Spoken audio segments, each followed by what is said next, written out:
Hello, everybody. This is Joe Firestone for Empowering Democracy. And the topic for tonight is How Can We Make It Happen? Part 3.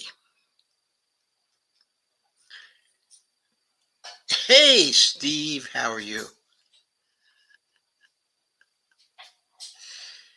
Okay, well, I've invited a number of people to check in with us tonight. No one has shown up yet. So I'm going to take this opportunity to explain what we've done so far in the other, actually I guess it was actually 3 sessions that we had. Uh, this started when I came up with an idea. Specifically, the idea that current situation in the Democratic Party, specifically the appointment of new leadership for the party, and the supposed election that took place, and the results of that election, which placed Hakeem Jeffries in as minority leader, Catherine Clark of Massachusetts as whip, and Peter Aguilar as caucus chair.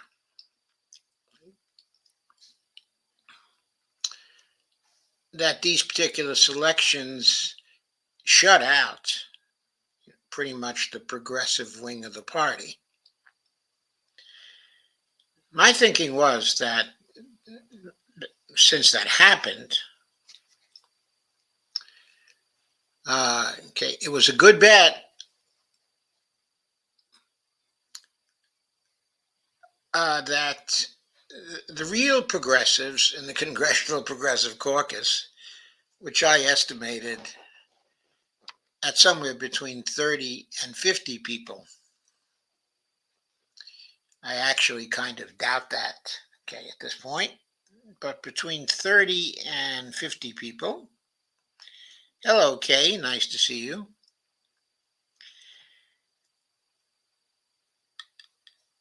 I speculated that would have made them very, very angry and very tired of getting kicked to the curb at every opportunity the establishment has to kick them to the curb. And so I reasoned that perhaps those real progressives should declare that they're no longer in the Democratic Party, and that instead they should come together with a caucus of their own and present themselves, as independents who would caucus with the Democrats, but who would not be within, the Democratic Party. In the current House, this would give them, they would hold the balance of power in that particular situation. And since they were working, as independents, there would not be the expectation that they would automatically go along with everything the Democrats wanted. For example, it seemed to me that if they wanted to turn out, a letter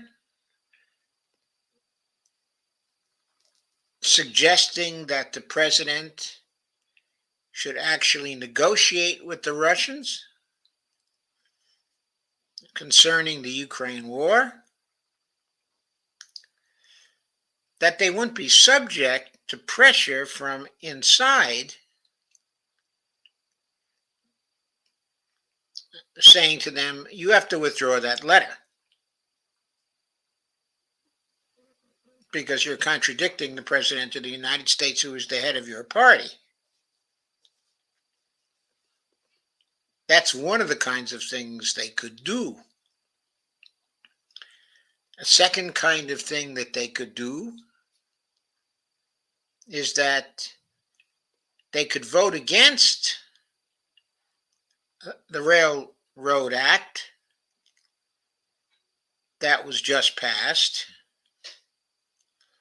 Of course, that wouldn't have made a difference because it was overwhelmingly supported by Republicans and overwhelmingly supported by establishment Democrats. But at least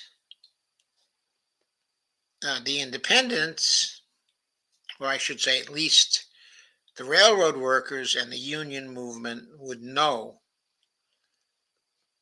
that they stood for them, that they would not vote to break a strike. Also, when the next round of elections came up, these hopefully 30 or so progressives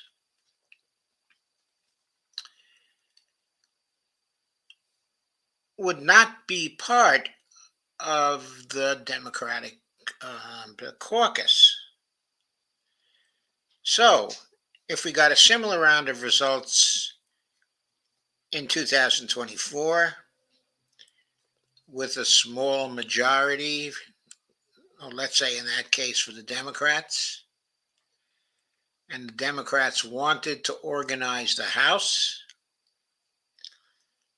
they would have to come to the 30 real progressives, quote unquote, and they would have to bargain for support.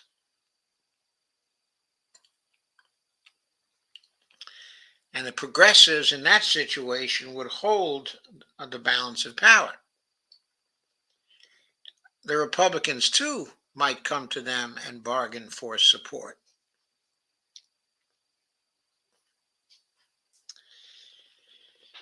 So that was my idea. And to add to it, I also thought that it might be a good idea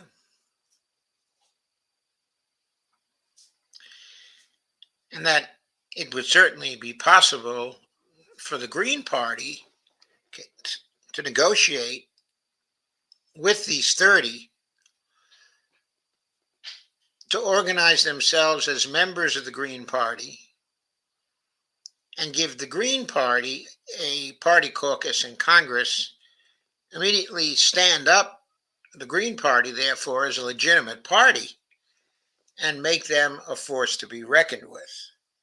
I pointed out that the platforms of these 30 real progressives, 30 to 50 real progressives, are such that it would make sense for them to make common cause with the Green Party. It would be good for the Green Party, and it would be good for them. Well, since I stated this idea, we've had considerable discussion about it. We've had discussion about it on Friday, on Monday, and on Tuesday. Some of the discussions were very good, I thought, and very hopeful, as well.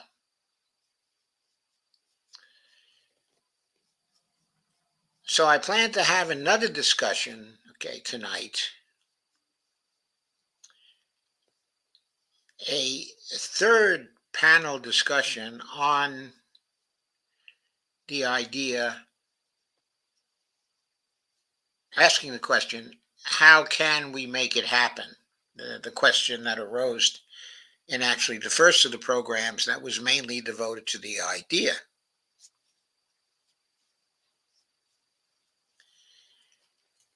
Well, just yesterday, Lisa rejoined us. Well, here is Brandy.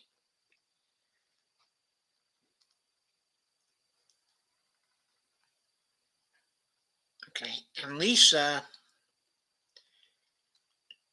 brought to the table what I thought was a very good expansion of the idea.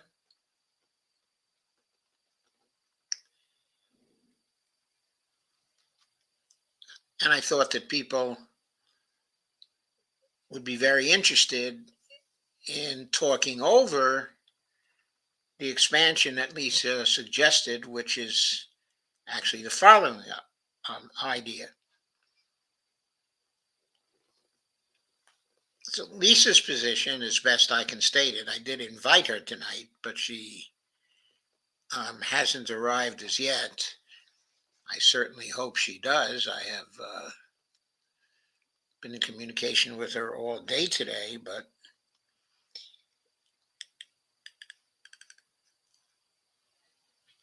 okay, in any case, her position is that to get this really started, we need a bottom up sort of movement. We need to put together the groups, and the people, and who's ever interested in constructing an independent alliance,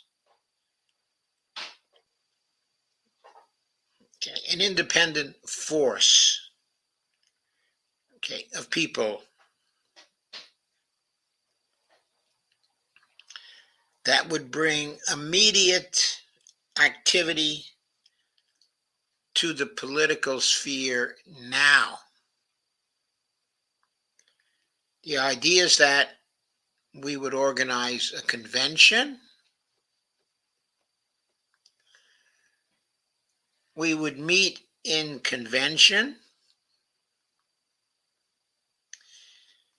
and we would come to common agreement.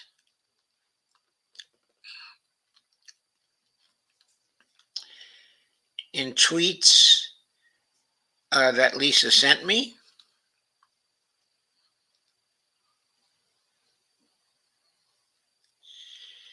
she spoke of the coalition, of independence, with the intention of executing on a convention, of independence that would produce a Declaration of Independence 2.0, which she spoke of as the final product.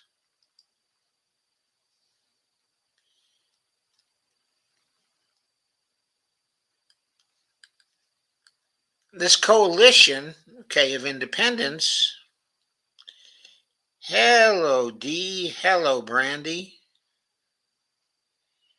Of course, I did send your way the StreamYard link to this show, and I hoped that you would use it, but thank you for coming anyway.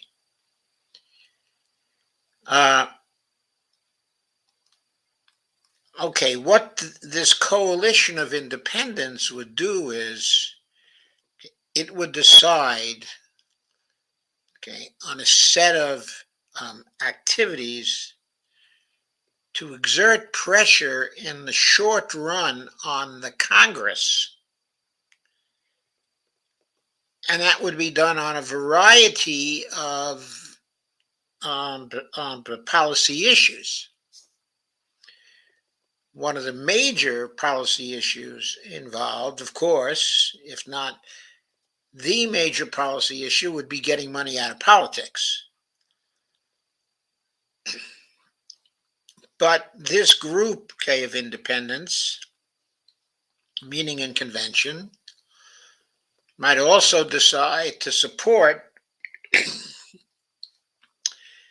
various other things as a matter, okay, of policy,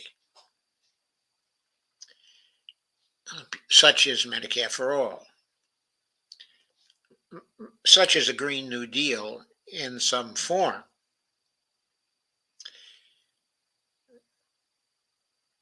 such as student loan debt elimination, such as paid family leave, such as child tax credit,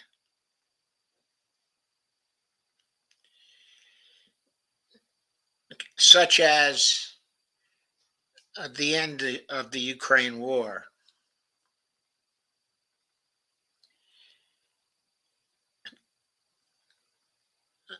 but such as the minimum wage, not just the $15 an hour minimum wage, but a true living wage, such as stronger stronger union laws, making it easier for unions to organize. There are a lot more elements that this coalition of independents might agree to. And the point being, what they agree to would have to be up to the coalition of independents because we want to make this a bottom up form of movement. So I was, of course, CC Swift says, coalition of independents because they're not sucked in by the duopoly. Hi, Joe. On short break, listening for a New York Minute. Thank you, CC. Steve says, sorry. Sorry about what, Steve? So, I really loved her idea because of its democratic character. We're talking about empowering democracy here. And there's nothing like a bottom up kind of democratic movement to empower democracy. So, in the past, we had some very good discussions. And I thought we could add to those good, discussions. At present, though, I find myself by myself.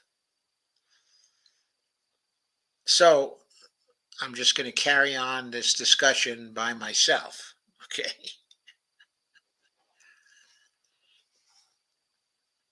Hang on a second, see if I got anything more.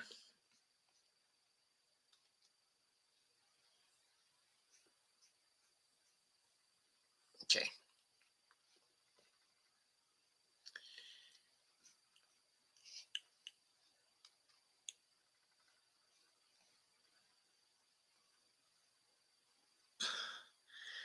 So I guess various people I invited won't be able to make it. In the case of Madeline Hoffman, she has lost her voice.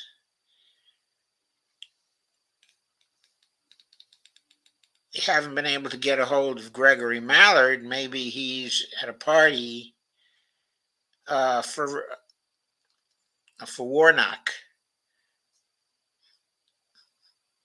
I think he worked on the Warnock campaign and Warnock won, so that may be where Gregory is.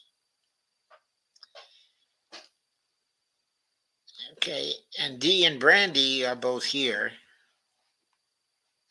but I guess are not feeling well enough to participate. So I guess I'm going to carry on this discussion by myself.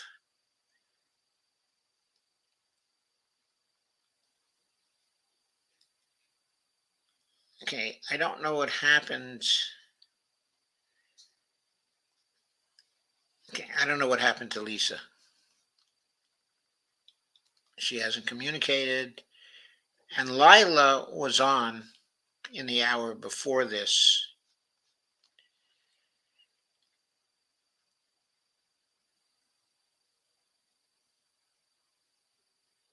With Pat the Burner, and they were doing their weekly show. I hope she might be able to join after that, but evidently not.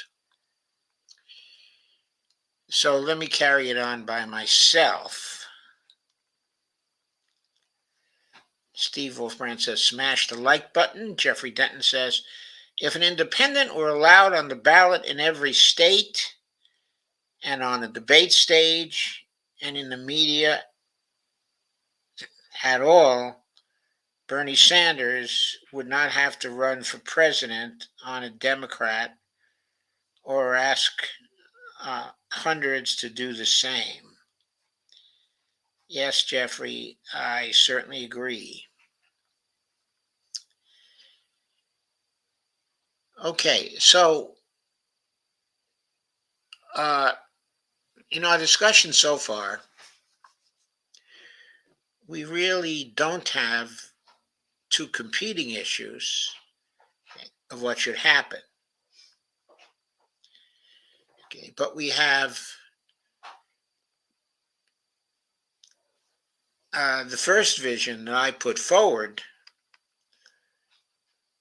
of the squad organizing, not just the squad, but a considerable percentage of the Congressional Progressive Caucus of 100 people stepping out of the Democratic Party and organizing themselves into a bloc, okay, of independents in Congress and declaring themselves as a bloc outside of the Democratic Party, but one that might actually caucus with the Democratic Party if deals could be made. This would imply, of course, that in the next election, the caucus members would run as either independents or if they affiliated with another party from the start, they would run as members of that other third party. Okay, so Lisa came in with the second idea and said she basically proposed that we organize a movement, okay, of independents. We have a convention. We negotiate with the 30 progressives or so to make common cause with them and stand behind a set of issues that we were able to mutually agree to.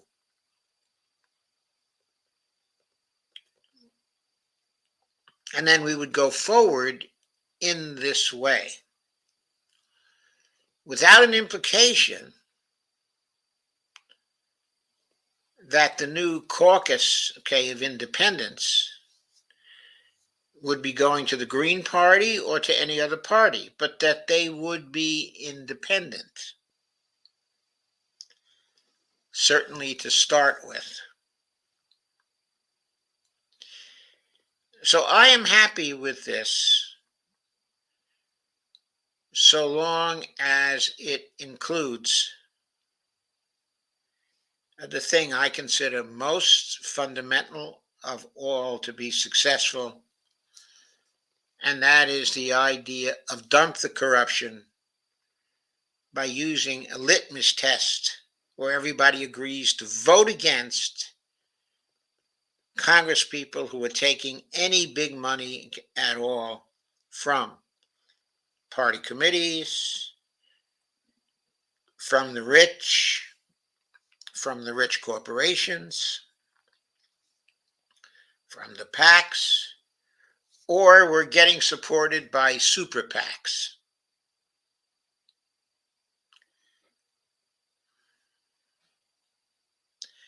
So that's my litmus test. For me, the movement being proposed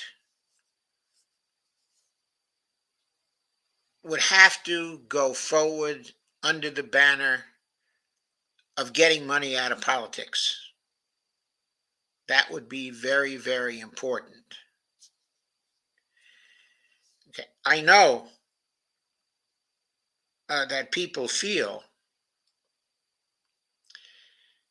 that the most important banner might be breaking the duopoly. But I don't think that's as important as getting money out of politics.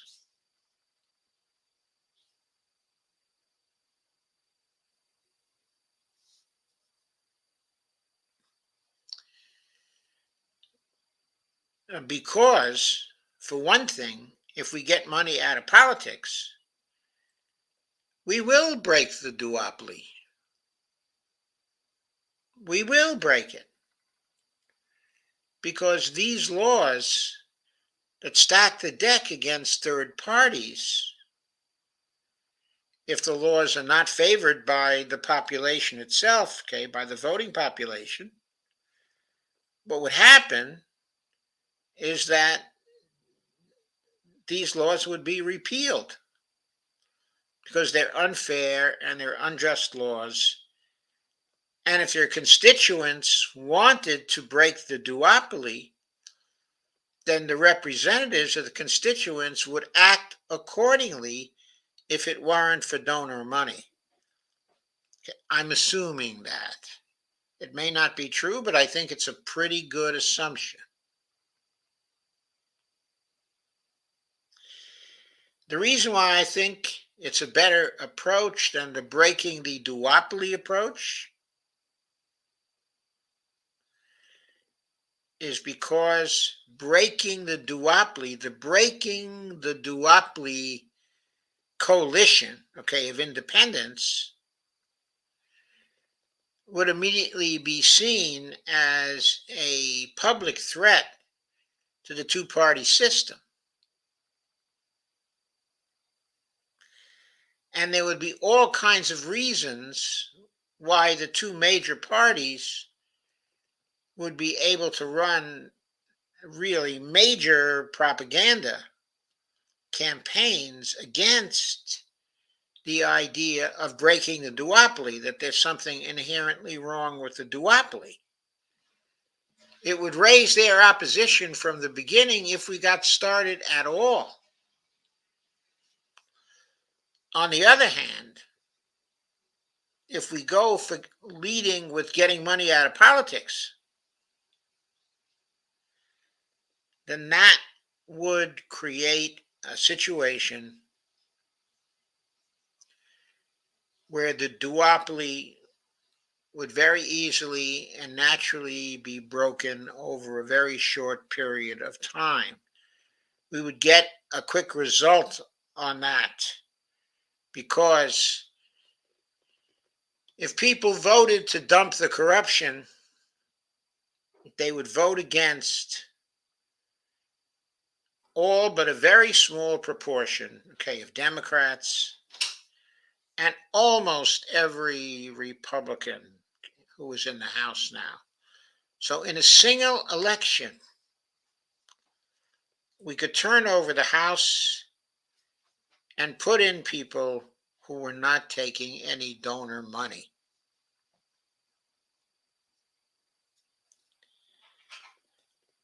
That would serve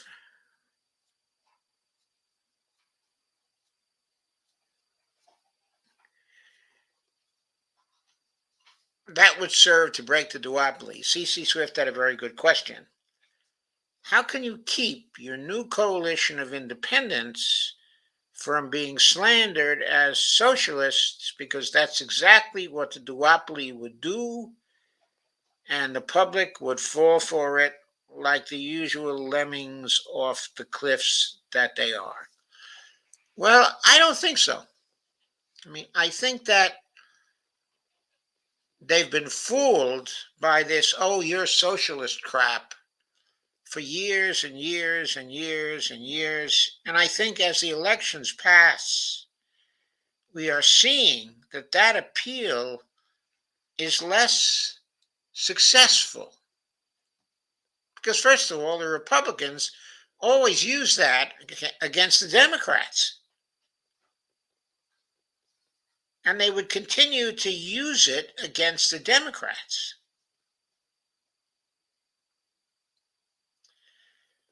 So I think that people have come to realize that that means very little. Okay. Secondly, we would not come out as socialists. Our independent coalition would be supported by all kinds of groups, of course, including socialist groups. And there would be some among us who would certainly be socialists. But we, as a coalition, would not be using the label socialists. It's hard to see why the public would consider us any more socialists than, say, the Democratic Party. Now, of course, there's a lot of public that does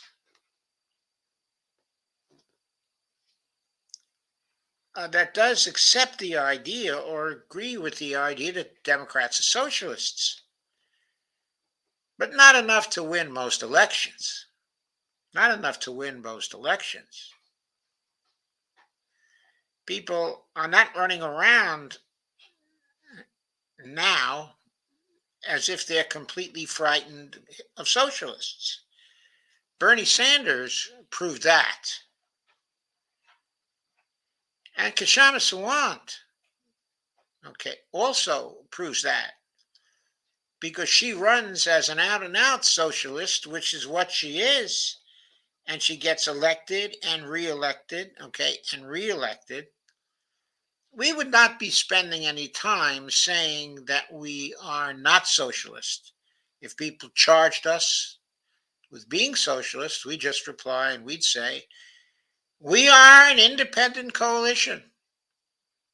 Some members of the independent coalition are socialists.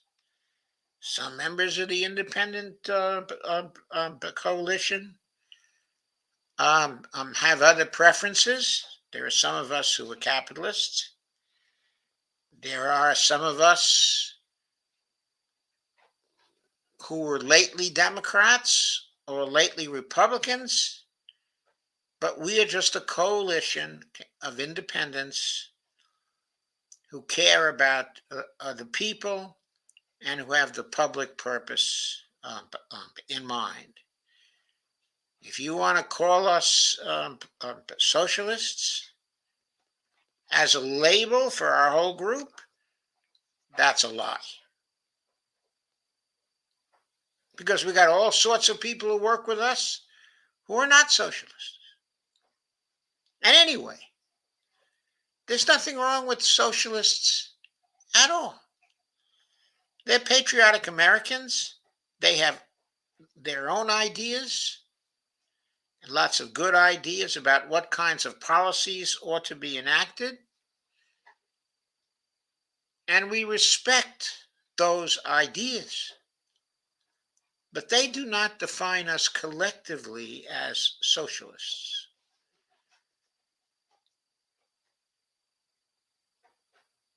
We are a coalition of independents that wants to represent the people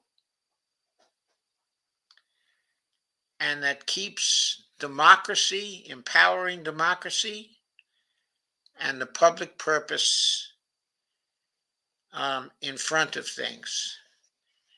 And Steve Ghost says, "Where's Lisa?" I must say, I don't know. At the last conversation we had, which was this afternoon at roughly 3 or 3:30, as far as I knew, she was coming. I sent her a link. Uh, she was very enthusiastic about the new ideas that we spoke about. You heard her last night. So I don't know why she did not arrive. Oh, so Brandy Weaver says, but that I am a commie. Well, that's fine, Brandy. And CC Swift says, but some of us are Pastafarians. Laugh out loud. Yeah. Anyway, that's the way I would rap against that. I mean, I don't consider it a serious attack. I don't think it means anything. I don't even think that the people who call other people socialists even know what being a socialist is. So that's it for that.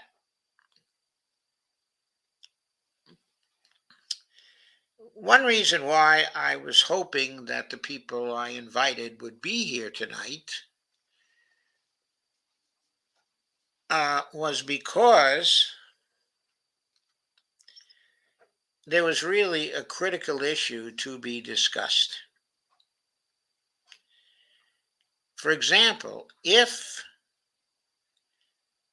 it were true that we all wanted to go along with Lisa's idea, incorporating the ideas that I presented and Lila presented and Greg also presented, then the issue would become a serious one. Okay, and the issue actually would arise.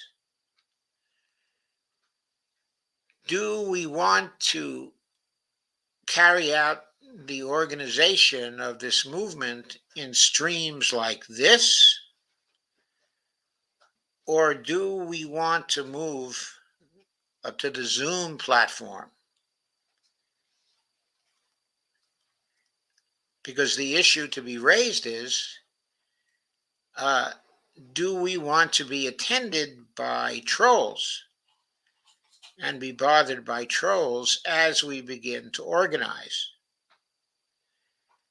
Now, there are some great advantages of transparency,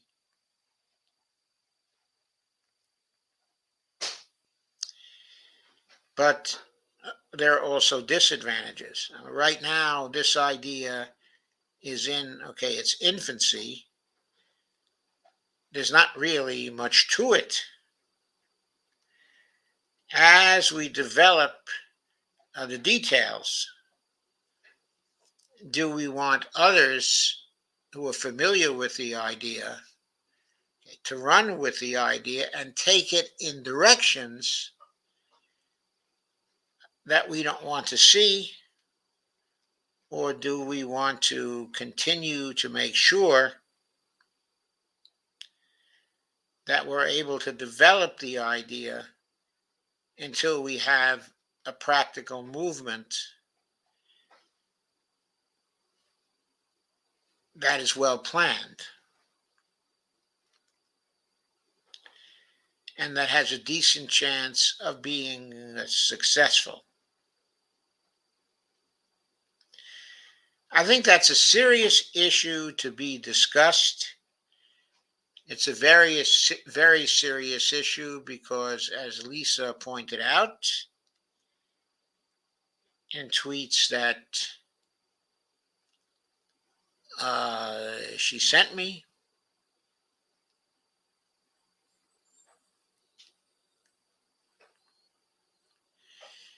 She was worried about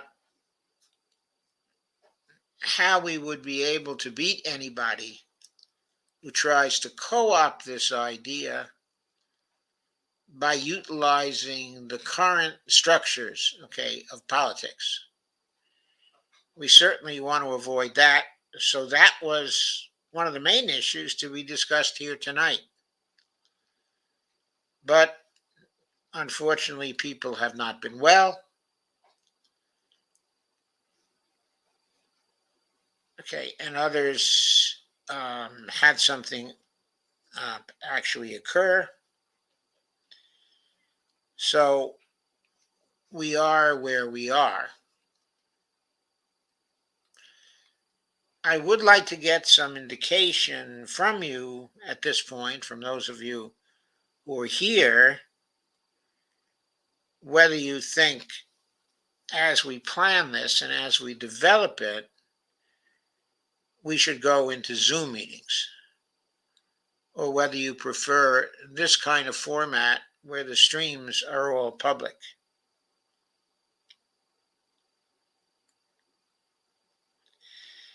C.C. Swift says that he agrees with the major thrust of this, shouldn't say the major thrust, but one of the primary policies being put forward,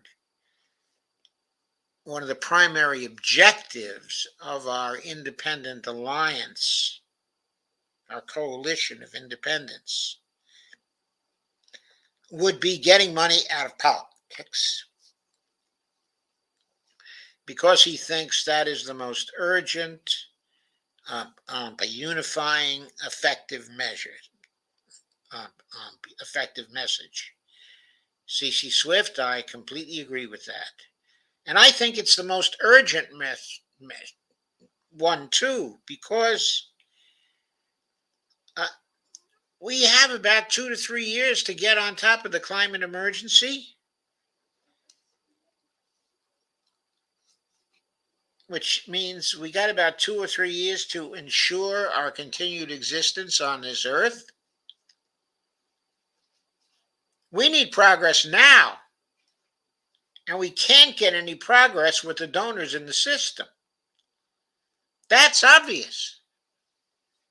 I mean, they have elected people, the donors have elected people who fiddle while Rome is burning. That's what's been happening. We can't afford the donors any longer. They are too expensive. Their money is too expensive.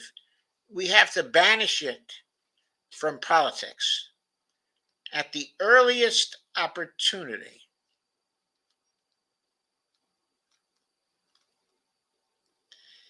Kay says, I wish we were Dem socialists.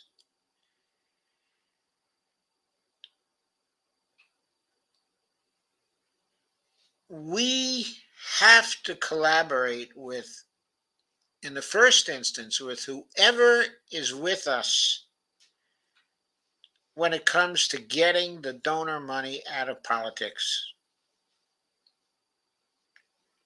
We have to take everybody's help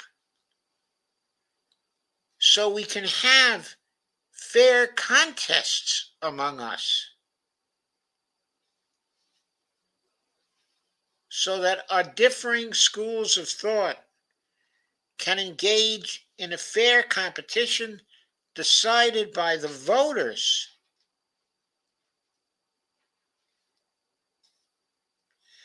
That's what we have to aim for. Cece says, seems people are pro-authoritarian now because of the economy. Well, there are many people who were and always will be pro-authoritarian. That's a big percentage of the humanity.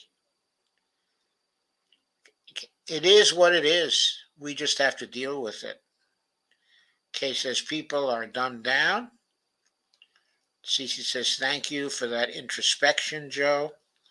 Kay says, I don't do Zoom. So Kay, I ask, Uh,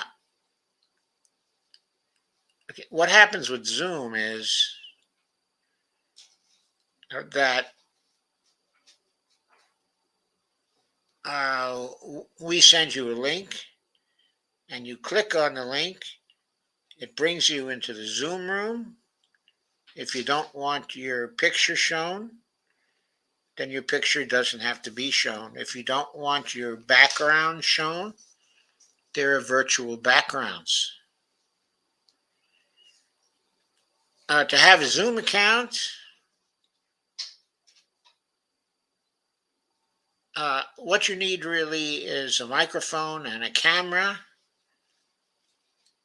I don't think you even need a Zoom account. All you need to be able to do is to click on the link, and you can join the Zoom meetings. Gostart says, do MAGA commies support NATO's freedom Nazis? P.S. They don't. The NAFO does. Yes, they do. Cece says, definitely take it underground. That's one opinion. Kay's opinion is no, don't take it underground. Do it through these live streams. And Kay says, need to talk about Morgan versus Harper. Is it Morgan or Moore versus Harper? That's the name of that case. Hang on for just a second.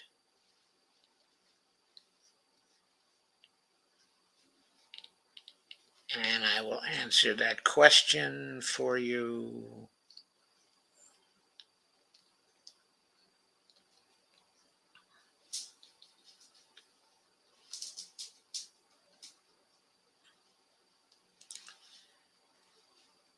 Okay.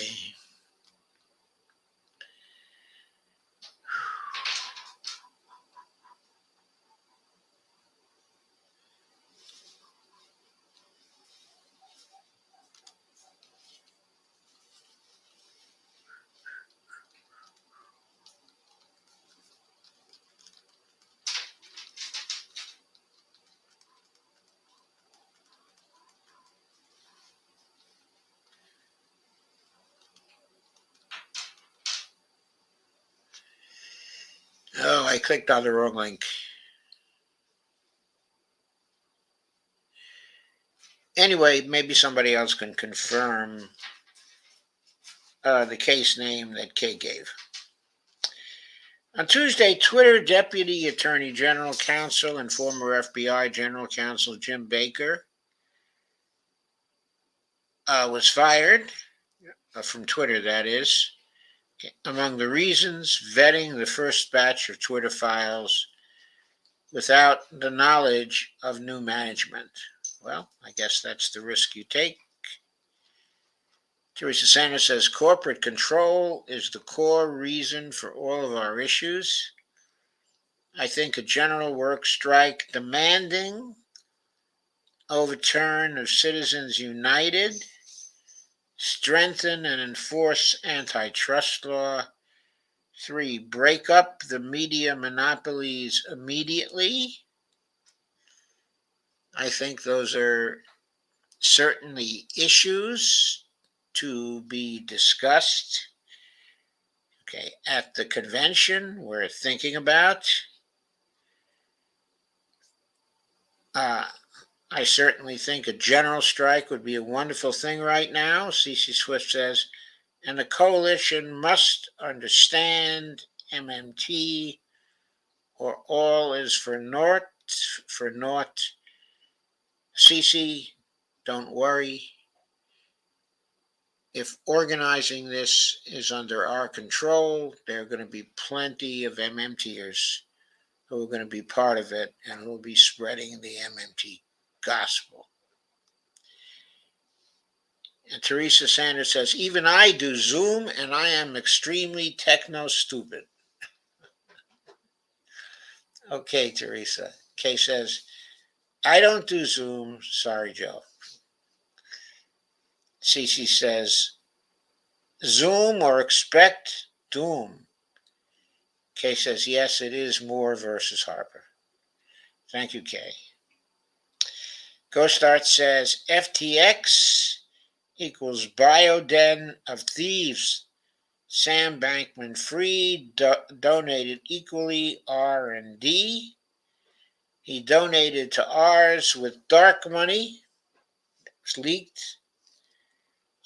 Janet Yellen also called the FTX debacle the Lehman moment within crypto, referring to the collapse. Yes, that's right, Go Start. Sam Bankman-Fried's partner, also, I understand, primarily gave to Republicans only.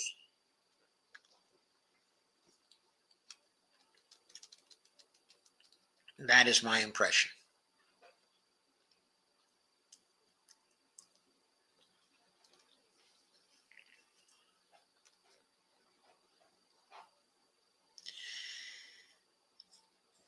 Okay, well, I think it's 9:53.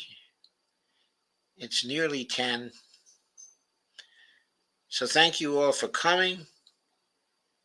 I hope people are feeling better tomorrow, because I'm going to want to do this again tomorrow with a larger panel.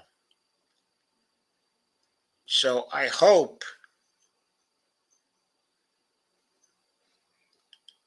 that some of you who are here tonight will be ready to use the stream link to come on board. And of course, I will work very hard to try to get both Lisa and Lila on as well. I don't know the reason why Lisa is not on, but I can tell you this. Her son has been sick with mono, a 15-year-old son, for a very long time now, and she has had to make extraordinary efforts to see to it that he doesn't fall so far behind in school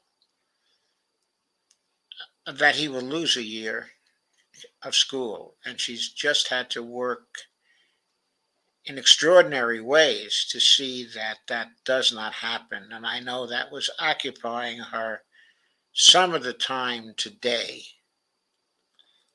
There are all sorts of people to be contacted in order to fight the school system that she's in.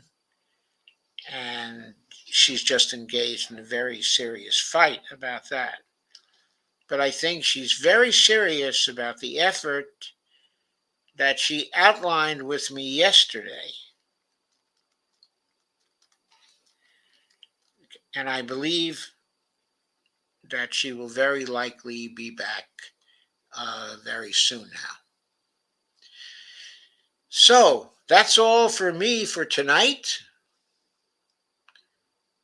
I'll be back again tomorrow with more.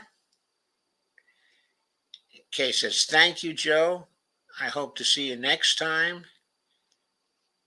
Well, you'll certainly see me. In other words, even if we go to Zoom for this effort, I'll still be doing regular streams too. I may have to cut back on one of my regular streams per week to do that, but I'll be still streaming a good deal during the week. So Cece says, good show, glad I made it. Epstein-Barr is devastating when you get older. Once you get it, best wishes to the son. Yeah, that's one of the things, okay, that's an issue. Ghostat says, in Canada, he'd be offered euthanasia. Steve Ghostart, that one is an outrageous comment. Anyway, We'll see you next time. Everybody have a good evening. And everybody